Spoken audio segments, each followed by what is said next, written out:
ಸಂತಿ ತಗೊಂಬರಕ್ ಹೋಗಿ ಬರ್ತೀನಿ ಎಂದವ.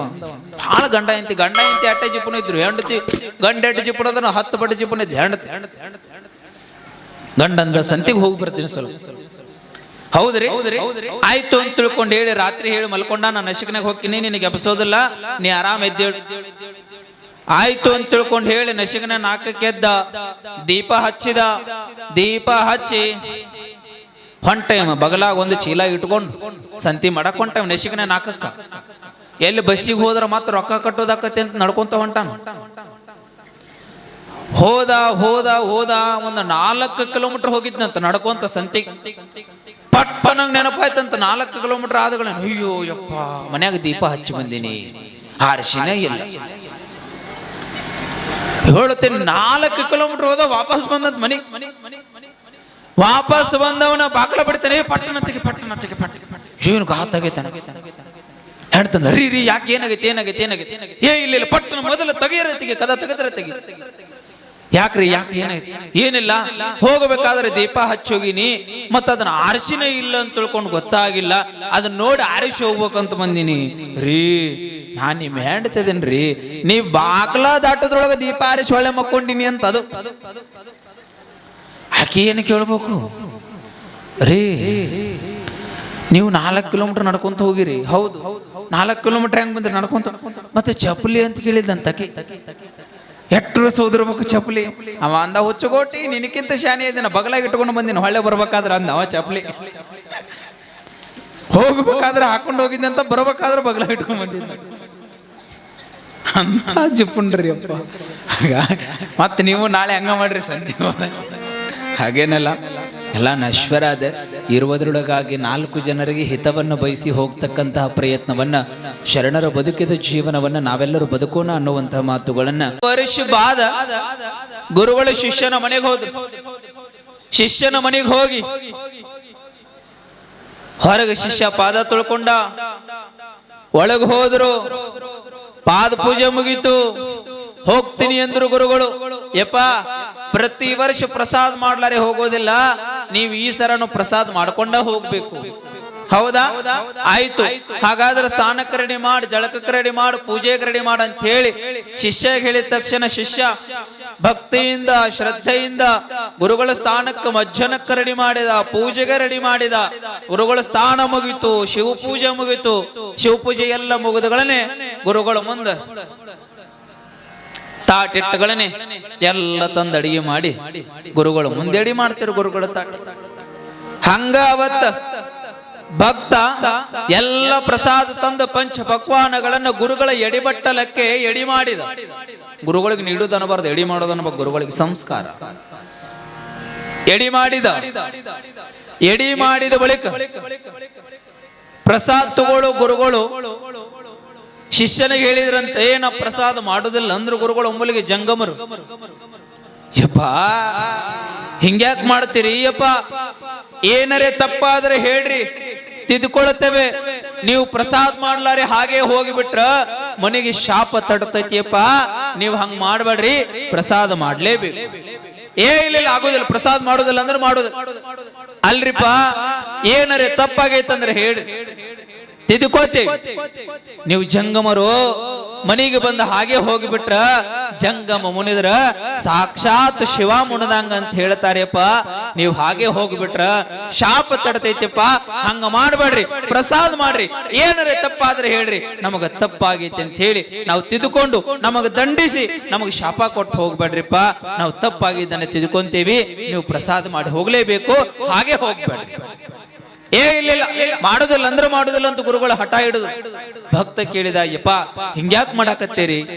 ಪ್ರತಿ ವರ್ಷ ಬಂದಾಗ ಆನಂದದಿಂದ ಪ್ರಸಾದ ಮಾಡಿ ಹೋಗ್ತಿದ್ರಿ, ಈ ವರ್ಷ ಹಿಂಗ್ ಮಾಡಾಕತ್ತೀರಿ? ಇಲ್ಲ, ನಂದೊಂದು ಷರತ್ತದೆ. ಆ ಷರತ್ತಿಗೆ ನೀವು ಒಪ್ಕೊಂಡ್ರೆ ನಾ ಪ್ರಸಾದ ಮಾಡ್ತೀನಿ, ಇಲ್ಲ ಅಂದ್ರೆ ಮಾಡೋದಿಲ್ಲ. ಯಪ್ಪ ಏನ್ರಿ ಷರತ್? ಏನಿಲ್ಲ, ವರ್ಷ ನನಗ್ ಬಂದಾಗ ಏನೇನು ಕೊಡ್ತಿದ್ದಿ?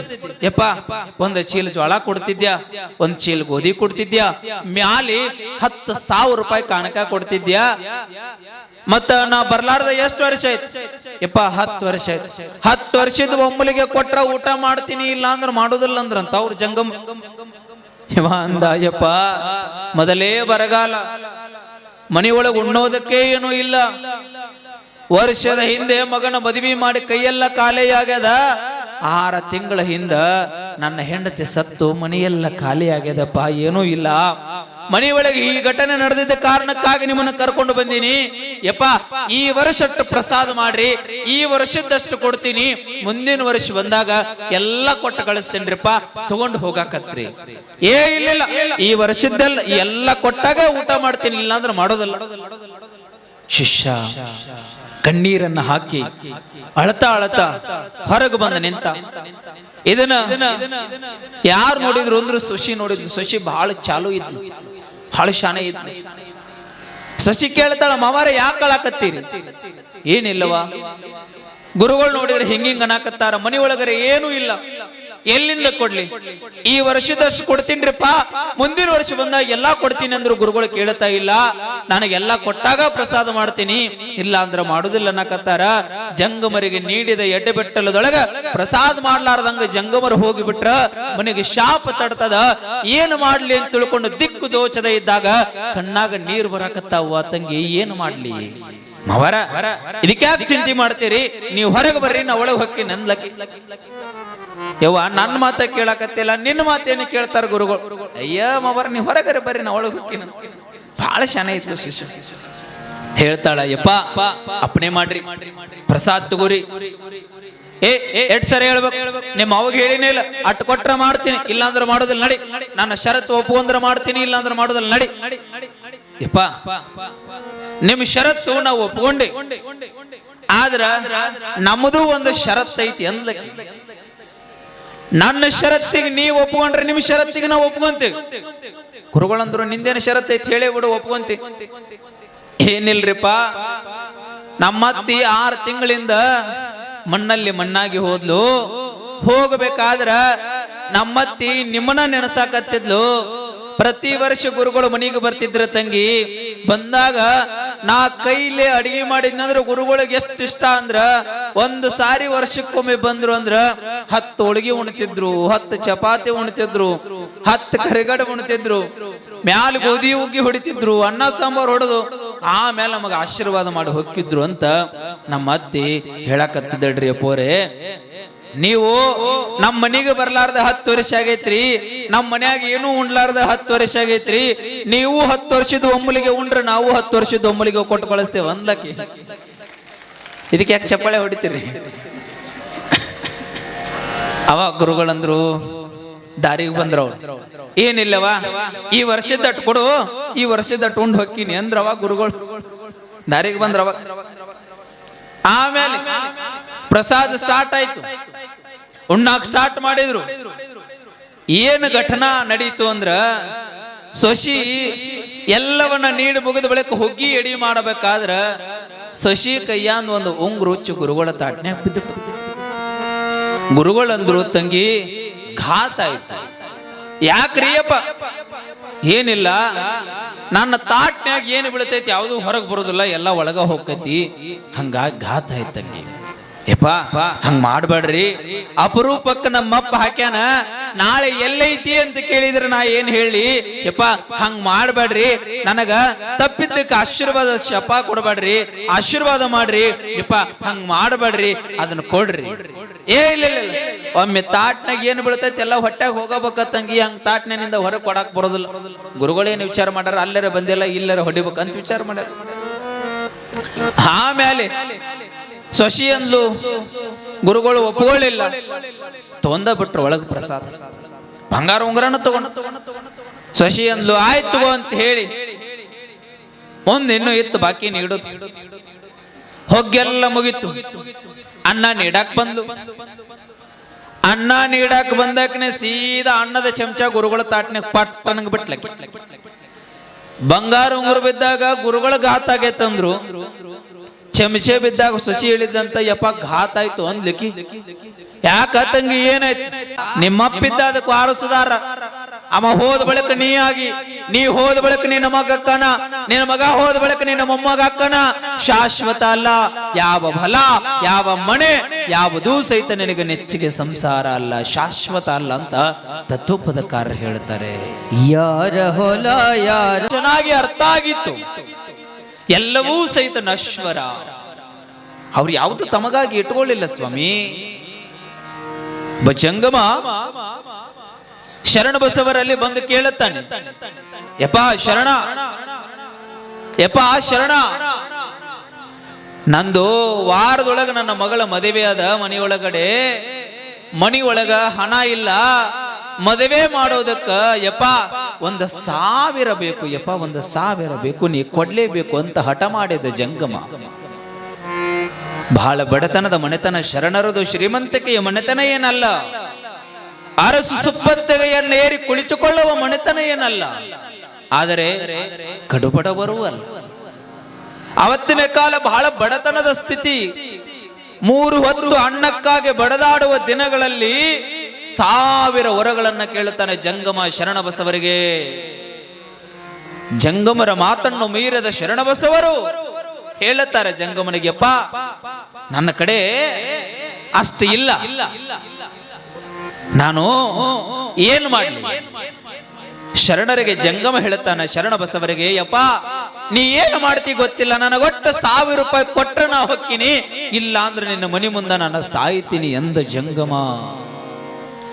ಜಂಗಮನೇ ಜಗದ್ಭರಿತರು ಎಂದು ಭಾವಿಸಿಕೊಂಡ ಶರಣ ಬಸವರು, ಜಂಗಮನೇ ಸಾಕ್ಷಾತ್ ಶಿವ ಎಂದು ಭಾವಿಸಿಕೊಂಡ ಶರಣ ಬಸವರು ಜಂಗಮನಿಗೆ ಹೇಳ್ತಾರೆ, ಯಪ್ಪ ಹಂಗ ಮಾಡಬೇಡ ನನ್ನಪ್ಪ, ನೀ ತಡಿ, ಯಾರ ಹತ್ರ ಸಾಲ ರೈಸ್ಕೊಂಡು ಬಂದು ನಾನು ನಿನಗೆ ಹಣ ಕೊಡ್ತೇನೆ, ನೀ ಹಂಗ ಮಾಡಬೇಡ ಅಂದ್ರು ಶರಣ ಬಸವಲು. ಸಾಲ ಇಸ್ಕೊಂಡು ಬಂದು ದಾನ ಕೊಡೋದ ಯಾರೇ ಕೊಟ್ಟು ಇತಿಹಾಸ ಐತೆ ಅನ್ನೋ ಸಾಧ್ಯನೇ? ಇದ್ದಿದ್ದ ಕೊಡ ಕಳ್ತೀವಿ ನಾವು, ಇನ್ನು ಸಾಲ ತಗೊಂಡು ಬಂದು ದಾನ ಎಲ್ಲ ಕೊಡ್ಬೇಕು ನಮ್ಮ.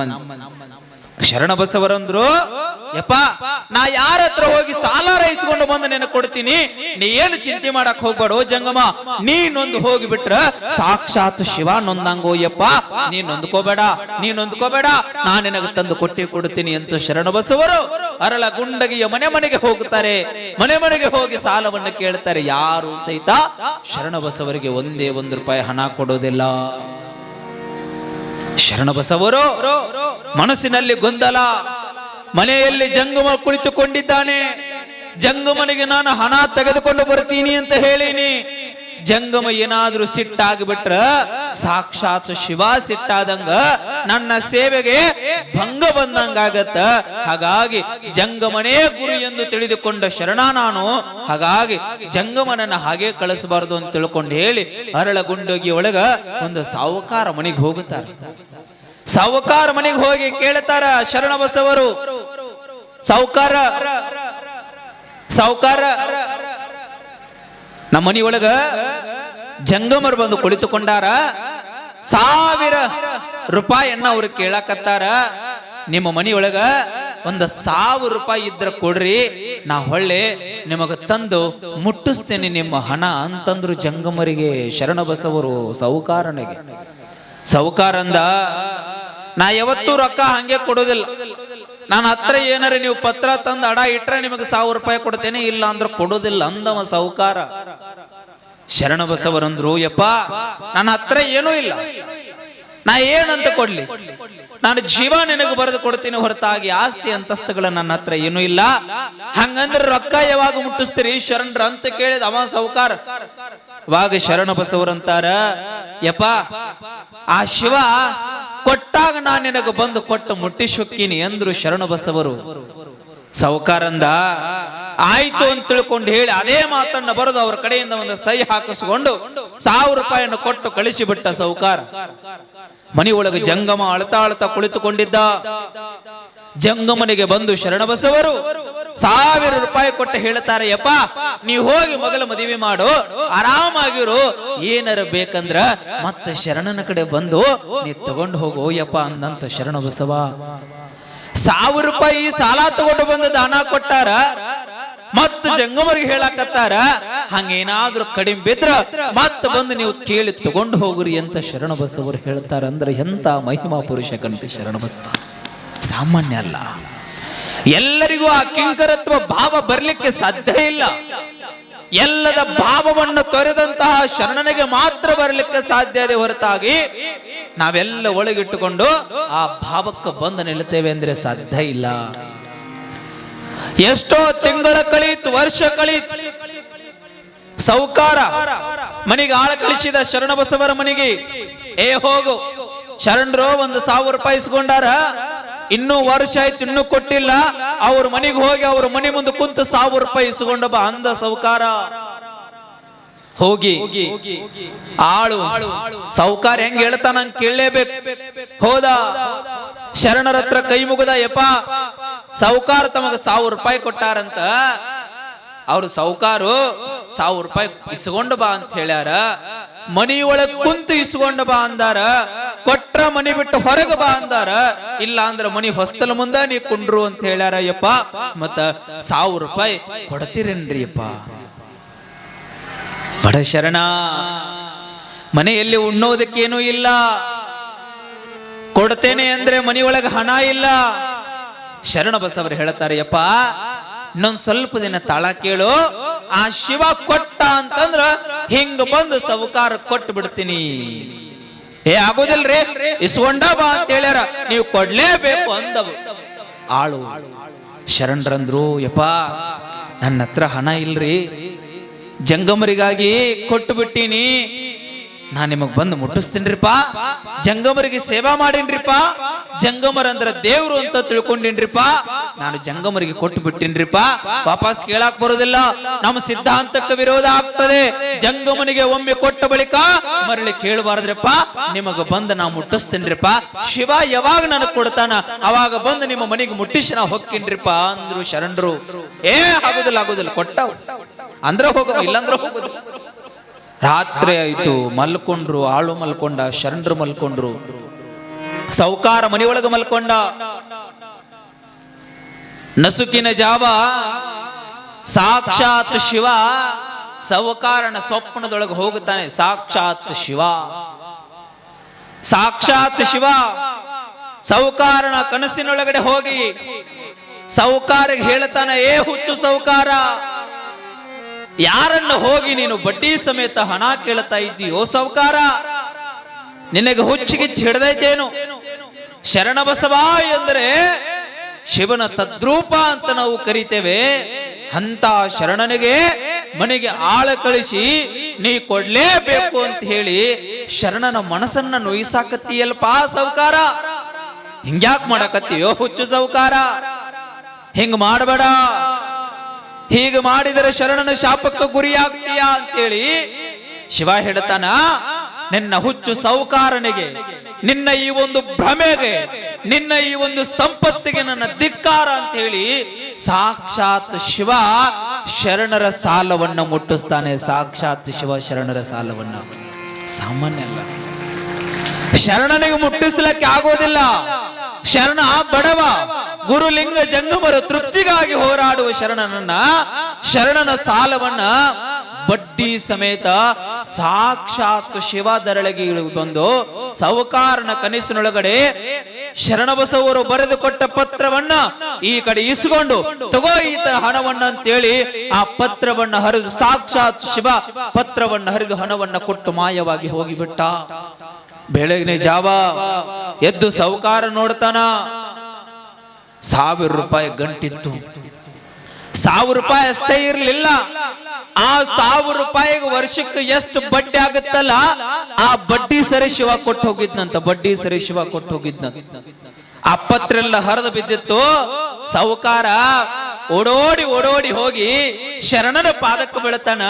ಯಪ್ಪ ನಂದು ತಪ್ಪಾಗ್ಯದೋ, ನನ್ನಪ್ಪ ಕ್ಷಮ ಮಾಡು, ಈ ಸೌಕಾರನ ಸೊಕ್ಕನ್ನ ನಿನ್ನ ಪಾದಕ್ಕೆ ಇಟ್ಕೊಂಡು ನನಗ ಕ್ಷಮ ಮಾಡೋ ಯಪ್ಪ, ಈ ಸಂಪತ್ತು ನಂದಲ್ಲೋ ಯಪ್ಪ, ಈ ಹೊಲ ನಂದಲ್ಲೋ ಯಪ್ಪ, ಇದು ಎಲ್ಲ ನಿಂದ ಅಂತ ಹೇಳಿ ಹೊಲ, ಸಂಪತ್ತು, ಹಣ, ಬಂಗಾರವನ್ನ ಶರಣನ ಪಾದಕ್ಕೆ ಕೊಟ್ಟು ಹೋಗುತ್ತಾನ. ಸೌಕಾರ ಶರಣನ ಪಾದಕ್ಕೆ ಕೊಟ್ಟು ಹೋಗುತ್ತಾನ. ಯಾರ ಹೊಲ, ಯಾರ ಮನೆ ನೆಚ್ಚಿ ಕುಂತೆ ಸುಳ್ಳೇ ಎಲ್ಲ, ಇದು ಎಲ್ಲ ನಂದಲ್ಲ. ಸುಮ್ಮನಲ್ಲಿ ಮತ್ತೊಮ್ಮೆ ಶರಣನಾಗಿ ಹುಟ್ಟಿ ಬಂದು ಬಸವಣ್ಣನಾಗಿ ಅವತಾರವನ್ನ ಎತ್ತಿ ಈ ಸದರ ನಾಡಿನೆಲ್ಲೆಡೆ ಶರಣರನ್ನ ಭಕ್ತರನ್ನ ಉದ್ಧರಿಸಿದ ಶ್ರೇಷ್ಠ ಯುಗಾವತಾರಿ ಯಾರಾದ್ರೂ ಇದ್ರೆ ಅದು ಕಲಬುರಗಿಯ ಶರಣಬಸವರು, ಕಲಬುರಗಿಯ ಶರಣಬಸವರು.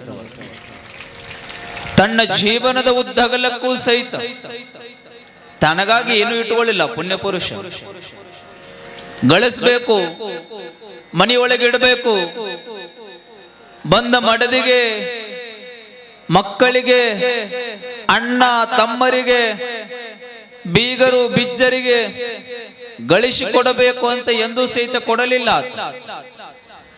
ಗಳಿಸಿ ಇಡಬೇಕು, ನಾಳೆ ಬರ್ತದೆ ಅಂತಕ್ಕಂತಹ ಪರಿಕಲ್ಪನೆಯೂ ಆತಗಿರ್ಲಿಲ್ಲ. ನಾಳೆ ನಾ ಗಳಿಸಿ ಇಡಬೇಕು ಅನ್ನುವಂಥ ತಲೆಯೂ ಅವರಿಗಿರ್ಲಿಲ್ಲ.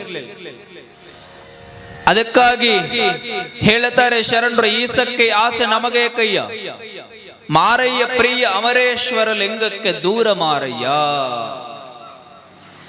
ಆಸೆ ಎಂಬುದು ಅರಸಂಗಲ್ಲದೆ ಶಿವಭಕ್ತರಿಗುಂಟೇನಯ್ಯ. ರೋಷ ಎಂಬುದು ಯಮದೂತರಿಗಲ್ಲದೆ ಅಜಾತರಿಗುಂಟೇನಯ್ಯ. ಈಸಕ್ಕೆ ಆಸೆ ನಮಗೆ ಕಯ್ಯ, ಮಾರಯ್ಯ ಪ್ರಿಯ ಅಮರೇಶ್ವರ ಲಿಂಗಕ್ಕೆ ದೂರ ಮಾರಯ್ಯ.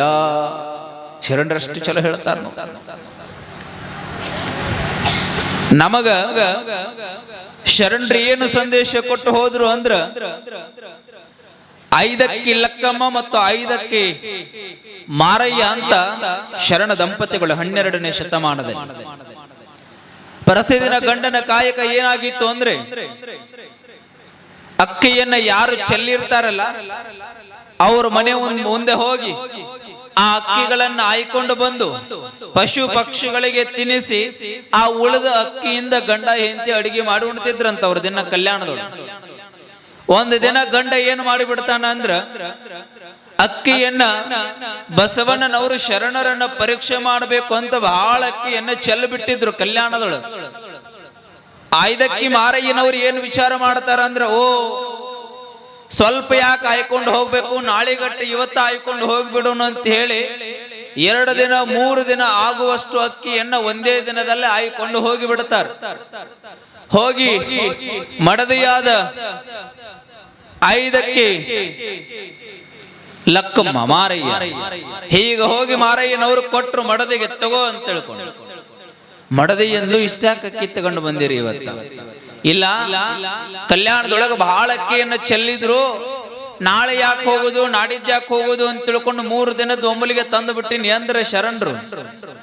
ಆಗ 5ಕ್ಕೆ ಲಕ್ಕಮ್ಮ ವಚನವನ್ನು ಬರೀತಾಳೆ, ಶರಣರಿಗೆ ಹೇಳ್ತಾಳೆ, ಗಂಡನಿಗೆ ಹೇಳ್ತಾಳೆ, ಆಸೆ ಎಂಬುದು ಅರಸಂಗಲ್ಲದೆ ಶಿವಭಕ್ತರಿಗುಂಟೇನು ರೀ ಶರಣರೇ.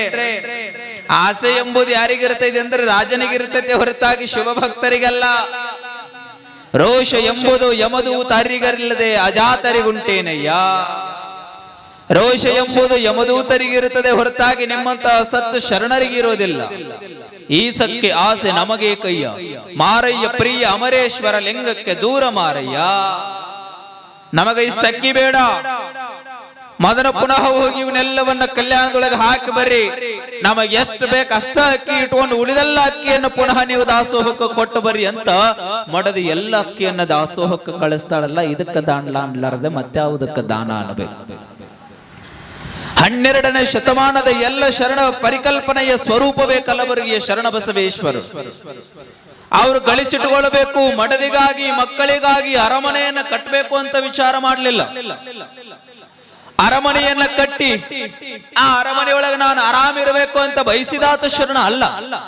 ಗುಡಿಸಿಲದೊಳಗಡೆ ಚಪ್ಪರದೊಳಗಡೆ ಇದ್ದರೆ ಸಾಕು, ಪ್ರತಿನಿತ್ಯ ಗುರು ಲಿಂಗ ಜಂಗಮರನ್ನ ತೃಪ್ತಿಪಡಿಸಿದರೆ ಸಾಕು ಎಂದು ತನ್ನ ಜೀವನದ ಉದ್ದಗಲಕ್ಕೂ ಜಂಗಮರಿಗಾಗೇ ತನ್ನ ಜೀವನವನ್ನ ಸಮರ್ಪಣಾ ಮಾಡಿಕೊಂಡಾತ ಕಲಬುರಗಿಯ ಶರಣ ಬಸವ.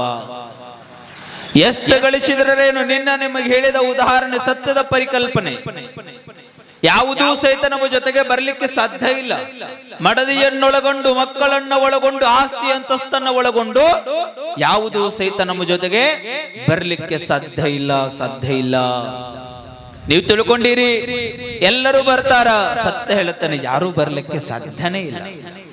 ಇರುವರೆಗೆ ಉಂಡು ಉಟ್ಟು ಹೋಗುವುದಷ್ಟೇ ಈ ಜೀವನ. ಹೋಗಿ ಬಿಡುತ್ತದೆ. ಆ ಶಿವ ಯಾವಾಗ ಕರೀತಾನೋ ಇಲ್ಲೋ ಗೊತ್ತಿಲ್ಲ. ಯಾವ ಕ್ಷಣದೊಳಗೆ ಕರೀತಾನ, ಸುಮ್ಮನೆ ಈ ಕುಂತ ಜಾಗದಿಂದ ಎದ್ದು ಹೋಗ್ಬಿಡುದಷ್ಟೇ. ನಾ ಇರ್ತೀನಿ ಅಂದ್ರೂ ಸಹಿತ ಬಿಡುದಿಲ್ಲ. ಹಣೆ ಬಹರ ಮುಗೀತು ಅಂದ್ರೆ ಮುಗೀತು, ದೇವ್ರು ಹೇಗಾದ್ರೂ ಕರ್ಕೊಂಡು ಹೋಗ್ತಾನ. ಯಮ ವ್ಯಕ್ತಿಯ ಋಣ ಮೀರೈತಿ ಅಂತ ತಿಳ್ಕೊಂಡು ಹೇಳಿ ತಳಗ್ ಬಂದಂತ ಬಂದು ನೇರವಾಗಿ ವ್ಯಕ್ತಿ ಮನೆಗೆ ಹೋದ. ಹೇಳಿದ ಆತನಿಗೆ ಯಮ, ನೋಡು ನಿಂದೆಲ್ಲ ಈ ಭೂಮಿ ಮೇಲೆ ಋಣ ಮುಗದದ, ನಡಿ ನನ್ನ ಜೊತೆಗೆ ಅಂದ. ಮನುಷ್ಯನ ಹತ್ರ ಕಪಟ ಗುಣ ಎಷ್ಟು ಇರುತ್ತದೆ ಅಂದ್ರೆ ಮನುಷ್ಯನಲ್ಲಿ ಬಿಟ್ಟು ಬೇರೆ ಯಾರಲ್ಲಿ ಈ ಕಪಟ ಗುಣವನ್ನ ಕಾಣ್ಲಿಕ್ಕೆ ಸಾಧ್ಯ ಇಲ್ಲ. ನೀವು ನೋಡ್ರಿ, ಪಶು ಪಕ್ಷಿಗಳಲ್ಲಿ ಹೊಂದಾಣಿಕೆ ಭಾವ ಇದೆ, ಪ್ರಾಣಿಗಳಲ್ಲಿ ಹೊಂದಾಣಿಕೆ ಭಾವ ಇದೆ, ಗಿಡ ಮರಗಳಲ್ಲಿ ಹೊಂದಾಣಿಕೆ ಭಾವ ಇದೆ. ಆದರೆ ಈ ಮನುಷ್ಯನಲ್ಲಿ ಹೊಂದಾಣಿಕೆ ಭಾವ ಇಲ್ಲ.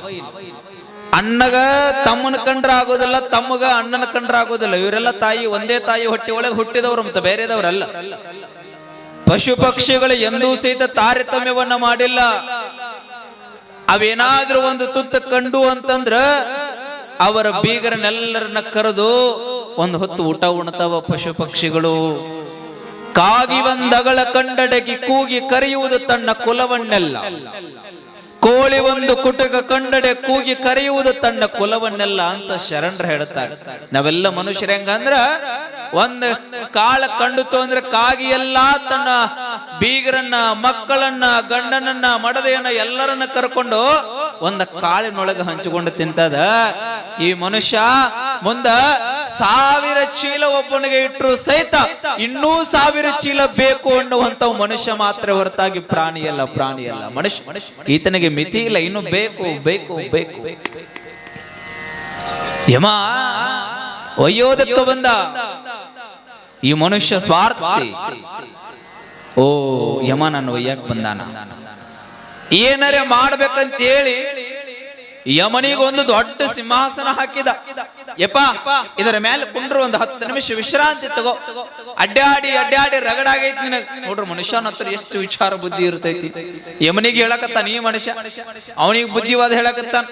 ನೋಡಿಪ್ಪ ಎಲ್ಲಾ ಕಡೆ ಅಡ್ಡಾಡಿ ರಗಡಾಗಿ ಬಂದಿ, ಒಂದ್ 10 ನಿಮಿಷ ಕುಂಡ್ರು, ನಿನಗ್ ಜ್ಯೂಸ್ ಮಾಡ್ಕೊಂಡು ಬರ್ತೀನಿ ಅಂದು ಈ ಮಗ. ಯಮನಿಗೆ ಜ್ಯೂಸ್ ಕೊಡಕೊಂಡ. ನೀವು ಯಮ ಏನ್ ತಿಳ್ಕೊಂಡಾನ? ಯಮ ಒಣ್ಣೇಕ ನಾನು ಲಿಸ್ಟ್ ಬರೆದು ಬಿಟ್ಟಾನ. ಇವನಿಗೆ ಮಸ್ತ್ ಜ್ಯೂಸ್ ಮಾಡಿ ಅದ್ರೊಳಗೆ ಒಂದು 10 ನಿದ್ದೆ ಗುಳಿಗೆ ಹಾಕಿ ಕೊಡ್ಬೇಕಂತ ವಿಚಾರ ಮಾಡಿದೀವ. ಆ ಜ್ಯೂಸ್ ಮಾಡಿ ಅದ್ರೊಳಗೆ ಒಂದು 10 ನಿದ್ದೆ ಗುಳಿಗೆ ಹಾಕಿ ತಂದು ಕೊಟ್ಟ ಯಮನಿಗೆ. ಯಮ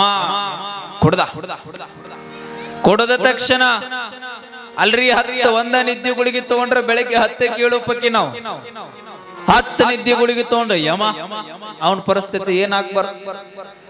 ಕುಂತಲ್ಲಿ ನಿದ್ದಿಗೆ ಜಾರಿ ಬಿಟ್ಟ ಯಮ. ಈ ಮನುಷ್ಯ ಅಂದ, ಓ ಇದೇ ಒಳ್ಳೆ ಚಾನ್ಸ್. ಪುನಃ ಇನ್ನೊಂದು 2-3 ತಾಸು ಯಮ ಹೇಳೋದಿಲ್ಲ ಅಂತ ತಿಳ್ಕೊಂಡು ಹೇಳಿ ಏನ್ ಮಾಡಿಬಿಟ್ಟ ಅಂದ್ರ, 1ನೇ ಲಿಸ್ಟ್ ಏನು ಯಮ ಹೆಸರು ಬರ್ಕೊಂಡು ಬಂದಿದ್ನಲ್ಲ, ಮ್ಯಾಲಿಂದ ಒಯ್ಬೇಕು ಅಂತ ತಿಳ್ಕೊಂಡು ಯಮ ಲಿಸ್ಟ್ ಬರ್ಕೊಂಡು ಬಂದಿದ್ದ. ಇವ ಏನ್ ಮಾಡಿದ ಅಂದ್ರ ಅವನ ಹೆಸರು ಮ್ಯಾಲೆ ಕಾಟ ಹೊಡೆದ ಅದನ್ನ ತೆಗೆದ ಹಾಳಿ ಫುಲ್ ತಳಗಿಟ್ಟಿವ. ಹಾಳಿ ತಳಗಿಟ್ಟ, ಬೇರೆ ಹೆಸರು ಬಂತು ಮ್ಯಾಲಿಂದ ಯಮ ಒಯ್ಯೋದಕ್ಕಂತ ಬಂದಿದ್ದ. ಮ್ಯಾಲೆ ನನ್ನ ಹೆಸರು ತೆಗೆದು ಬಿಡು ನಂತ ಈ ಮನುಷ್ಯ ತೆಗೆದು ಬಿಟ್ಟ.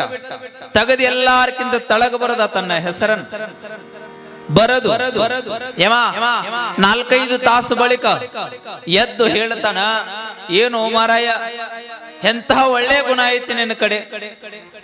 ನಾ ಬಂಧುಗಳನ್ನೇ ನನ್ನನ್ನ ವಿಶ್ರಾಂತಿಗಾಗಿ ಕುಂಡ್ರಿಸಿ ನನಗ ಬ್ಯಾಸ್ಗಿ ಬಿಸಿಲು ಬಾಳ ಐತಂತ ಹೇಳಿ ಜ್ಯೂಸ್ ಮಾಡ್ಕೊಂಡು ತಂದು ಕೊಟ್ಟಿಯಪ್ಪ, ನಿನಗ ನಾ ಆಶೀರ್ವಾದ ಮಾಡ್ತೀನಿ. ನಾ ಏನ್ ಇಟ್ಕೊಂಡು ಬಂದಿದ್ಯಾ ಅಂದ್ರ ಮ್ಯಾಲಿಂದ ಲಿಸ್ಟ್ನ್ಯಾಗ ಒಯ್ಬೇಕಂತ ಬಂದಿದ್ಯಾ. ನಿನ್ನ ಕೊಟ್ಟಿದ್ದಕ್ಕೆ ನಿನಗೊಂದ್ ಚಾನ್ಸ್ ಕೊಡ್ತೀನಿ, ನಾ ಮ್ಯಾಲಿಂದ ಹೋಗುದಿಲ್ಲ ತಳಗಿಂದ ಹೋಗ್ತೀನಿ ಅಂದವ ಯಮ.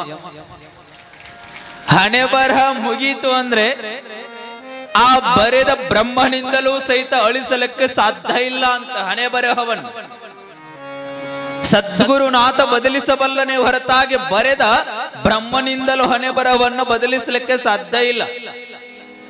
ಸುಮ್ಮನೆ ಇರ, ಅವನು ಯಾವ ಸ್ವರೂಪದೊಳಗೆ ಶರಣ ಬಸವ ಕೇಳಾಕ್ ಬಂದಾನ ಯಾರಿಗ ಗೊತ್ತ, ಅದನ್ನ ಕುಡಿತಿರ್ ಪಾಪ. ಅದು ಸುಮ್ ತನ್ನ ಕೇಳಾಕತ್ತೆ. ನಾವೆಲ್ಲ ತಾಯಿ ಗುಣ ಬಹಳ ದೊಡ್ಡದು. ಹೇಳಿದ್ಲಂತೆ ಬ್ರಹ್ಮನಿಗೆ, ಯಪ್ಪ ಎಲ್ಲರ ಹಣೆ ಬರಹವನ್ನ ನೀನು ಬರೆದಿ, ನಾ ಜನ್ಮ ಕೊಟ್ಟ ಮಗನ ಹಣೆ ಬರಹವನ್ನ ನಾನು ಬರ್ಕೊಂತೀನಿ ಅಂದ್ಲು ತಾಯಿ. ಆಗ ಬ್ರಹ್ಮ ಅಂದ, ಹೌದಾ ಆಯ್ತು ಬರ್ಕೋ, ಆದ್ರೆ ಹಾಗೆ ಬರ್ಕೊಳ್ಳೋ ಆಗಿಲ್ಲ. ನಾನು ಕುಳಿತ ಸಿಂಹಾಸನದಲ್ಲಿ ಕುಳಿತುಕೊಳ್ಳಬೇಕು, ನಾನು ಧರಿಸಿದ ಕಿರೀಟವನ್ನು ನೀನು ಧರಿಸಿಕೊಳ್ಬೇಕು. ಆಮೇಲೆ ಆ ಕಿರೀಟವನ್ನ ಧರಿಸಿ ನಿನ್ನ ಮಗನ ಹಣೆಯ ಬರವನ್ನ ನಿನಗೆ ಹೆಂಗ ಬೇಕು ಹಂಗ ಬರಕೋ ಅಂದ ಯಾರೋ ಬ್ರಹ್ಮ. ಆಗ ತಾಯಿ ಆಯ್ತಪ್ಪ ಅಂತ ತಿಳ್ಕೊಂಡು ಹೇಳಿ ಬ್ರಹ್ಮ ನನಗೆ ಆಶೀರ್ವಾದ ಮಾಡಿದ ನನ್ನ ಮಗನ ಹಣೆಯ ಬರ ನಾನೇ ಬರ್ಕೊಳಕತ್ತೀನಿ ಅಂತ ತಿಳ್ಕೊಂಡು ಹೇಳಿ ತಾಯಿ ಸಿಂಹಾಸನದ ಮೇಲೆ ಕುಳಿತುಕೊಂಡು ಸಾವಿರಾರು ಜನ ಲಕ್ಷ ಜನ ಹೀಗೆ ನಿಂತಿದ್ರು. ಆ ಕಿರೀಟವನ್ನ ತಲೆ ಮೇಲೆ ಇಟ್ಟುಕೊಂಡು ಮಗನ ಹುಡುಕ್ಯಾಡಕ್ ಹೊಕ್ಕಳ. ಎಲ್ಲರ ಮಗನಂಗ ಅದಾರ. ಯಾರಿಗೆ ಏನು ಬರಿಬೇಕನ್ನೋದು ತಿಳಿಲಿಲ್ಲ ಹೆತ್ತ ತಾಯಿಗೆ. ಆಮೇಲೆ ಬ್ರಹ್ಮನಿಗೆ ಪುನಃ ಆ ಕಿರೀಟವನ್ನ ಧಾರಣೆ ಮಾಡಿ ಹೇಳಿದ್ಲಂತ, ಯಪ್ಪ ನೀನಾ ಬರಿಬೇಕೇ ಹೊರತಾಗಿ ಜನ್ಮ ಕೊಟ್ಟ ತಾಯಿಯೂ ಸಹಿತ ಹಣೆ ಬರೆಯಲಿಕ್ಕೆ ಸಾಧ್ಯ ಇಲ್ಲ. ನಿನಗೆ ಏನು ತಿಳಿದೈತೆ ಬರೆದು ನನ್ನ ಮಗನ ನನ್ನ ಕೈಯಾಗ ಕೊಡು ಅಂದ್ಲಂತ ತಾಯಿ ಹಣೆ ಬರಹವನ್ನ. ಒಂದು ಸಾರಿ ಬ್ರಹ್ಮ ಹಣೆ ಬರವನ್ನ ಬರೆದು ಬಿಟ್ನು ಅಂದ್ರೆ ಮುಗಿ. ನನ್ನಾದಿಯಾಗಿ ನಿಮ್ಮನ್ನ ಒಳಗೊಂಡು ಯಾರಿಂದಲೂ ಸಹಿತ ಹಣೆ ಬರವನ್ನ ಅಳಿಸಲಿಕ್ಕೆ ಸಾಧ್ಯ ಇಲ್ಲ. ಬರೆದ ಬ್ರಹ್ಮನ ಆದಿಯಾಗಿ. ನಾ ಯಾರಿಂದ ಹೇಳಕತ್ತೇನೆ, ಶಾಲೆ ಒಳಗಡೆ ಬರೆಯುವಂತ ಸಂದರ್ಭದೊಳಗೆ ತಪ್ಪಾದ್ರೆ ಸರ್ ಶಿಕ್ಷಕರು ನಮ್ಮ ಬರೆಯೋದನ್ನ ನೋಡಿ ತಪ್ಪನ್ನ ಪುನಃ ಅದನ್ನ ರದ್ದು ಮಾಡಿ ಬೇರೆದನ್ನ ಬರೆಯಲಿಕ್ಕೆ ಹಚ್ಚಬಹುದು. ಆದರೆ ಹಣೆ ಬರದೊಳಗೆ ಏನು ಬರೆದ ಕಳಿಸ್ಯಾನಲ್ಲ, ಈ ಪಟ್ಟಿ ಇಟ್ಟ ಕಳಿಸ್ಯಾನಲ್ಲ, ಈ ಪಟ್ಟಿಯನ್ನು ಬರೆದ ಬ್ರಹ್ಮನಿಂದಲೂ ಅಳಿಸಲಿಕ್ಕೆ ಸಾಧ್ಯ ಇಲ್ಲ. ನಾವೆಲ್ಲ ಸುಮ್ಮನೆ ಕಲ್ಪನೆಗಾಗಿ ಹೊಡೆದಾಡ್ತಾ ಇದ್ದೇವೆ, ಭ್ರಮೆಗಾಗಿ ಬಡದಾಡ್ತಾ ಇದ್ದೇವೆ. ಯಾತಕ್ಕಾಗಿ ಸ್ವಾಮಿ? ಒಂದಲ್ಲ ಒಂದು ದಿನ ಈ ಜೀವ ಮಣ್ಣಲ್ಲಿ ಮಣ್ಣಾಗಿ ಹೋಗುತ್ತದೆ. ಮಣ್ಣಲ್ಲಿ ಮಣ್ಣಾಗಿ ಹೋದ 3 ತಿಂಗಳಿಗೆ ಈ ಶರೀರದ ಗುರ್ತು ಸಹಿತ ಮಣ್ಣಿನೊಳಗೆ ಸಿಗೋದಲ್ಲ. ಎಲುಬಿನ ಹಂದರ ಚರ್ಮಕ್ಕಿಟ್ಟೆಲ್ಲ ಬಡದಾಡಕತ್ತೇವಿ. ಈ ಸೌಂದರ್ಯಕ್ಕೆ ನಾವೆಲ್ಲ ಇಟ್ಟು ಬಡದಾಡಕತ್ತೇವಿ. ಈ ಸೌಂದರ್ಯ ಶಾಶ್ವತ ಅಲ್ಲ. ಈ ಶರೀರ ಶಾಶ್ವತ ಅಲ್ಲ. ಶಾಶ್ವತ ಒಂದೇ ಭಗವಂತನ ನಾಮಸ್ಮರಣೆ ಒಂದೇ ಶಾಶ್ವತ ಹೊರತಾಗಿ ಮಿಕ್ಕದ್ದಾವುದು ಶಾಶ್ವತ ಅಲ್ಲ.